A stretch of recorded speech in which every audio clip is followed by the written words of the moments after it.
Hi, this is Stuart Weems, and thanks for listening to the Investopoly podcast. My goal is to give you simple, easy to understand insight, strategies and tips to help you master the game of building wealth. And in this episode, what I'd like to talk to you about, or share with you, I guess, is 7 end-of-year financial tactics that you can consider implementing to either save you tax or help you increase your wealth. So certainly over the last 2 to 3 weeks, we've been working very closely with our advisory clients to identify if there's any actions they need to take prior to the end of the financial year that, again, either increases their wealth or helps them save tax. So here's the 7 strategies, the common ones that we've been talking about. The first one is obviously additional super contributions. So everyone has a maximum concessional cap, they call it, which is a tax-deductible superannuation contribution cap of $25,000 a year. So that is, you can put up to $25,000 in a year into super and claim a tax deduction for it. Now that $25,000 cap also includes any contributions that your employer makes, which is called superannuation guarantee payments. So the 9.5%, the compulsory contributions. So you've got to work out how much has gone in, or how much your employer has put into your super, and you take that away from the $25,000, and the difference is your ability to make those additional contributions. So this year, the 2018 financial year, is the first year that employers and self-employed people are treated the same. So that is that you can make a contribution prior to the end of the financial year from your savings, put it into super, and then what you do is then put that tax deduction in your tax return to save you a bit of tax. So let me share an example with you. Let's say that your employer's put in $12,000, or that's what you project, up until now. Maybe it's $11,000, and for June, obviously they'll put in another $1,000. So total for the year ending 30 June 2018, it'll be $12,000. So we know the cap is $25,000. That leaves $13,000 of you, potentially you can put into super. Now, if you do that, and assuming your income is less than $200,000 a year, those contributions will only be taxed at 15%, as opposed to if you didn't make the contribution, you'd be taxed at 47%. So there's a 23% differential there, or potentially if you put in $13,000, will save you over $4,000 in tax. So it's well worth considering. Obviously, contributing into super is a good strategy anyway, because you're just saving for retirement, but also can help you reduce your taxes. So something you need to think about. Now, you need to make sure those monies hit the super fund by 30 June. So don't leave it too late. You need to allow a few days for those contributions to clear and be credited to your account. The second tip is getting more money inside super, and this is really only relevant if you're approaching retirement. So if you're pretty close to retirement, so I reckon within, say, 5 or so years, you might start thinking about moving some of your wealth that is outside super inside super.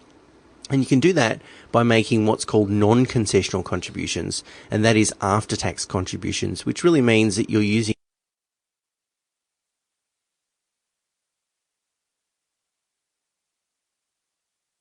$100,000 a year, or they can bring forward the next 3 years worth of contributions, so $300,000 in total. So depending on your other assets that you've got outside super and the value of those, because you don't want to be too super-centric, you don't want to put everything inside super, you might consider putting additional monies into super via a non-concessional contribution.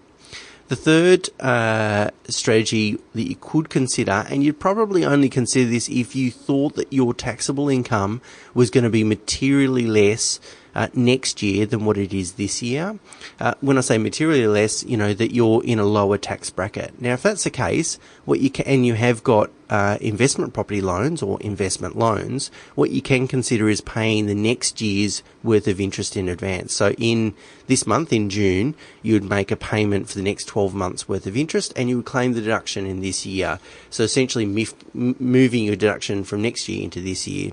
And save you quite a bit of tax. Now, a lot of people overestimate the benefit of doing this, so certainly have a look at the numbers and get some advice on it.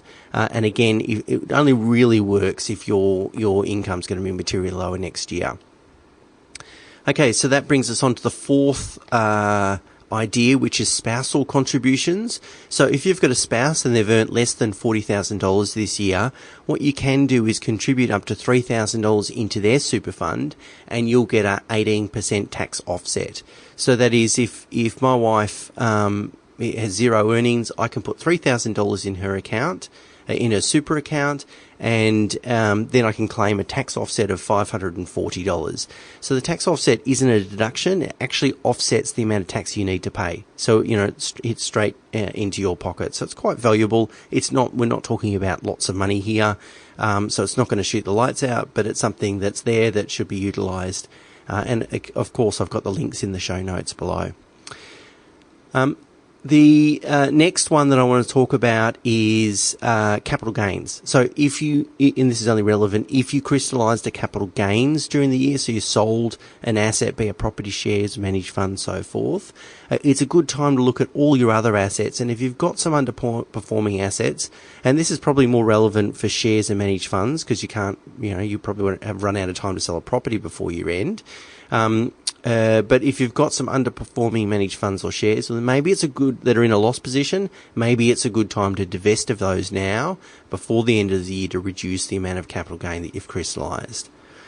The next one, number 6, is prepaying any other expenses. So again, focus on this one only if you think your taxable income is going to be materially lower next year than this year. If it is, think about all things that you can prepay in advance. So any tax deductible fees, rent, insurances, do repairs to properties, investment properties, that is. I've already talked about interest on loans and so forth. So think about all the deductions and expenses you've got, and if you can prepay some, fantastic. If your income's going to be relatively even, don't worry about it. It's really not going to make much of a difference to you. And the last strategy that we've been talking about is really evening up spousal superannuation balances. So that is that each spouse has a pretty similar balance inside super, and quite often what you find is they're quite unequal. And the problem with that is that, and again, depending on how much money they've got in super and how far away they are from retirement, but potentially you get closer to breaching the new $1.6 million pension cap. And so if you've got quite an amount of money inside super and one of the spouses has relatively less, then one of the strategies you can start thinking about is how do you even them up. And if you've already reached your preservation age, which is between 55 and 60 if you're born before 1964. After 1964, it's age 60. So if you reach a preservation age, potentially what you can do, the person with a higher amount of super can start drawing a bit of a balance, and the person with a lower amount of super can then just contribute that amount as a non-concessional contribution. It's a bit tricky. There's a lot of sort of tricks and tips and rules associated with it, but something to talk about. The last one, which is good to sort of think about, not necessarily an end of year tip, but I thought I'd just sneak it in anyway. Make sure your wills and power of attorneys are up to date. There's a common thing when I meet new clients. I reckon probably 80-90% of them don't have a current will. So if you've got wealth to leave behind to beneficiaries, then there's a very tax effective and very simple way that you can do that just by putting a will in place. It'll make life a lot easier and save them a lot of tax if you're not around. And particularly if you've got children, well, then you need to address things like guardianship and so forth in your wills. And they're not really that difficult to put together. So as always with these 7 tips, I've provided you with a sort of high level kind of insight.